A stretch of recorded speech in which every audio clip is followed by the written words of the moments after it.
You're listening to Puma Podcast. Hi, I'm Franco Luna, Puma Podcast. You're listening to Teka Teka News. In this episode, The youth, the Filipino youth, are done with waiting for the world to change. Guys, let's go out and change ourselves. But equally important, the role of our students. And a fundamental way is how do we institutionalize civic education as a foundation for leadership and democratic participation. naalala niyo pa ba ang Sibika? How well are we teaching our students to participate in nation building?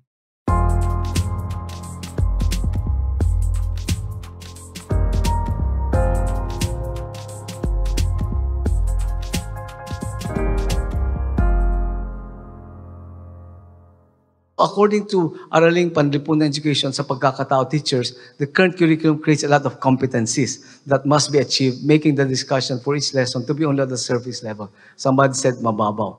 You just heard Dr. Alex Brillantes Jr.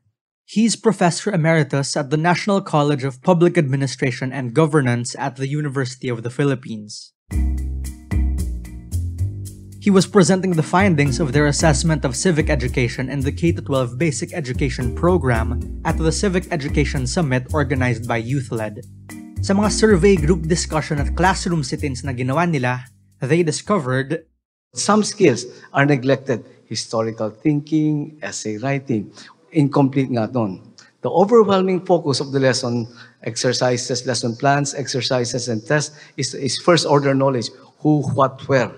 Procedural concepts and strategic knowledge are neglected or overlooked. Tests remain typically of the objective type: identification, enumeration, multiple choice, right or wrong questions, and matching tab, while few exist that are vague. Alam mo, parang may onting disconnect nga dito when you consider that young people all over the world are at the front lines of change. Just look at the youth vote in 2022, where 56% of all voters were between 18 to 41 years old. Pero hanggang doon na lang ba?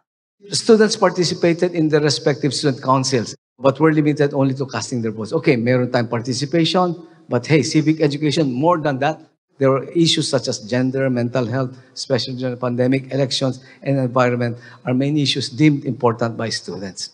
So the youth are voting, and they know what issues matter to them.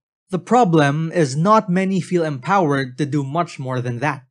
Now, we know voting isn't the only way to participate in society, but the social weather stations found in a January survey that many Filipinos aged 15 to 30 would never run for public office, join a political group, or volunteer for a civil society organization. Our education hasn't helped much in this situation. Instead of learning to love their Filipino identity, students are just memorizing names and dates. Para bang formula sa math na y equals mx plus b. Alex Brillantes Jr. says there's more discussion of culture and society and less on citizenship. Looking at the curriculum po, okay, civic education is a term not too well known nor widely used by teachers. Pinag-uusapan po yan, but when you look at it, they don't use the word civic education. That seems to be it, no? Teachers and students mainly associate civic education with the following concepts: service to community, following rules and laws, being a good citizen, nationalism, patriotism, election, constitution, values, and discipline. May point siya. Ano nga bang ibig sabihin ng Sibika? Hindi ba civics? But how many students actually know that civics is defined as the study of good citizenship? It's worth pointing out here that the senior high school curriculum, for instance, actually has 8 subtopics on civic education. But the core subject, called Understanding Culture, Society, and Politics, covers just 8 hours. This begs the question, how well are we educating and encouraging this capacity of theirs to take action? The NCPAG says it starts with how well equipped our teachers are. Limited po yung ating capacity building for civic education. In the last 5 years, we can clarify this, but in the last 5 years, teachers have not attended training activities or workshops specific to civic education based on our surveys. While current events are discussed in the classroom, teachers still perceive the majority of the students to be lacking interest towards their concern. That speaks to resources, which starts with government. Insufficient learning and resource materials. Many of you have put that in the survey, in the workshop outputs that we studied carefully before coming here. No? Textbooks are 2 of the main challenges in teaching civic education to students, according to teachers. Senior high school teachers do not have any described modules and other learning materials. Okay. Junior high school teachers thought that the explanations, examples, and activities, in-depth and issued learning materials now were not yet sufficient. Teachers heavily relied on the internet. We're pausing for a quick break now. When we return, let's talk about history.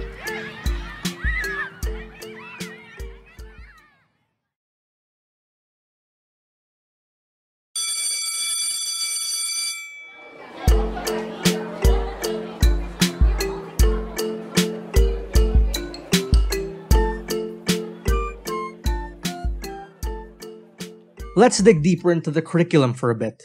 In particular, academics say history plays a massive role. In fact, according to Dr. Alex Brillantes, And there's a consensus among araling panlipunan teachers to put the Philippine history subject back into the junior high school curriculum, according to our surveys. let me bring in Dr. Paul Dumol. He's former chair of the Philippine Center for Civic Education and Democracy. He says it's important to understand where our idea of a nation comes from. No, not just our idea of the state. Everyone's experience with the Philippine Assembly, the Philippine Senate, the Constitutional Convention of 1934, and the Philippine Constitution of 1935, culminating in the Philippine Commonwealth, was crucial for the emergence of the Philippine nation, including the Cordillera peoples and the Muslim peoples of Mindanao. It's worth asking at this point, what is our idea of the Philippines as a nation really? Dr. Paul says history gives us an answer. If minority groups feel that they are being forced to be who they are not, it must be because they feel the general history being proposed to them is not theirs. This is not difficult to understand. The Cordillera peoples, the Tausugs of Sulu, the Maguindanaos of Cotabato, the Maranaos of Lanao, the nomads and the mountain tribes scattered throughout the archipelago did not participate in the Katipunan Revolution of 1896, which is the heart of the official narrative being pushed by our government. And the irony is that only 8 provinces participated in the Revolution of 1896, immortalized in the rays of the sun in our flag, representing just 2 ethnic groups, the Tagalogs and the Pampangos. It's a good question. How can we connect to the nation today if we aren't connected to the larger idea of the Philippines from years ago? Now, this is an experience unique to former colonies because Ground zero in the Philippine journey to nationhood is the barangay, whose inhabitants were all or almost all relatives. Towns and cities have to resort to local history and discover why they are part of the post-colonial state. They will discover that the communities that were never colonized by Spain are quite mistaken in their characterization of the communities colonized by Spain. The official narrative of our country does not give these events the emphasis that they deserve. I suspect it is out of fear to give America too much credit for our journey to nationhood, just as we have been afraid to give Spain any credit for the rise of civic communities. Dr. Paul says it's easy to think of distant concepts like nation and citizenship as fixed and static, or as if they've always been there. But these can very well evolve too. This is the sort of citizenship we have been teaching our students because at the beginning of American times, hindi pa malinaw kung ano yung bayan. So technique ang tinuro sa atin. But now it is time to explore a different sort of citizenship. I call it citizenship in an emerging nation. Or maybe it's better to say citizenship for an emerging nation. UP Visayas Chancellor Clement Camposano agrees with this. That's how our textbooks communicate the subject too, after all. Meron akong nakitang central problem that is not merely technical but structural doon sa Sibikang textbook. And this is the same problem you have with history. And it is this tendency to teach history, to talk about the Philippines as a country as if it has always been there. So for example, in many history textbooks, including Sibika, meron kang makitang chapter on ang mga Pilipino sa sinaunang panahon, ancient Filipinos. paano nagkaroon ng ancient Filipinos? The term Filipino is in fact Hispanic. Which part of the archipelago are you talking about? No? If this is all new to you, that's because Philippine history hasn't been a big part of our Sibika classes anymore. In fact, a 2014 department order by the DepEd removed Philippine history as a dedicated course in high school.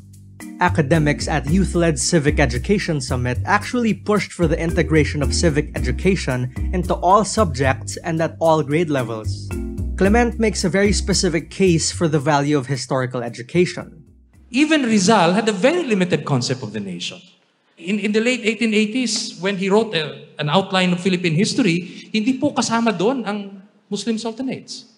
Hindi rin kasama ang mga indigenous groups. At that point in time, the concept of Filipinas that was possible was really made up of lowland Christian communities. He says it's not just names and dates. Our idea of a nation, he says, is directly tied to what we know about its history. Ang concept ng Bangsamoro, there was a time, no? Na wala yon. And in fact, there was a time when the idea of nation was a homogeneous one. But over the years, we actually revised that. And now there's also Bangsamoro. You can be Bangsamoro, but you can also be Filipino. So, within 2 or 3 generations, we actually revised the concept of what it means to be Filipino. Yet, we continue to keep many of these things in our heads as if it hasn't really changed, no? So, siguro yun yung kahalagaan ng, to me, yung pagturo ng kasaysayan, di ba? To make the present intelligible, no? So that we can all understand what our role should be in the building of the nation. Perhaps more than teaching students to appreciate the history before us, we should also be teaching them to actively build the history that's yet to happen. Here's UP Visayas Chancellor Clement Camposano again with the final word. That work is continuing today. Ang Pilipinas natin ngayon mas malaki kaysa Pilipinas ni Rizal. And all of us have a role to play in building that Filipinas. You know, in a sense, historical education must teach students to think of the nation as a work in progress. Kasi pag work in progress, ang next question mo ngayon ano yung role ko dyan? Ano yung ambag ko dyan? And that's civics. See? That's Sibika.